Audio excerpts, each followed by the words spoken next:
ভালো জিনিসটা আল্লাহ রাস্তায় দান করতে হবে, ভালোটা। আমরা অনেকে যেটা করি, সবচেয়ে খারাপটা দান করি। ফর এন এক্সাম্পল, আমের বাগান আছে আপনার, তো আপনি ভাবলেন যে কিছু গরিবদেরকে দান করবেন। তো যেটা করে আমাদের দেশে সবচেয়ে পচা যেগুলো, ওইটার একটা বস্তা করে। ওইটা কেন? ওইটা দান করবে উনি।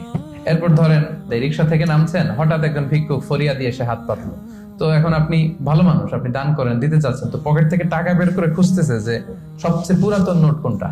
তারপরে দেখবেন যে 5 টাকার স্কচ টেপ দিয়ে লাগানো থাকে না ছেঁড়া নোটগুলো, ওইটা খুঁজে যে ওইটা দিব। তো এইটা যদি করেন, এটা আপনি ভুল করছেন, কারণ এই দানটা বেসিক্যালি আপনি আল্লাহ তাআলাকেই করছেন। কিয়ামতের দিন আল্লাহ বলবে, আমার তুমি খাবার দিলা না, আমাকে পোশাক দিলা না, আমাকে সাহায্য করলা না। বনি আদম বলবে, আল্লাহ বলেন কি? আপনি খাবার চাইলে তো সারা দুনিয়ার সব দামি দামি খাবারের বস্তা আপনার কাছে এনে দিতাম, আপনি পোশাক চাইলে তো আমারটাই খুলে দিতাম।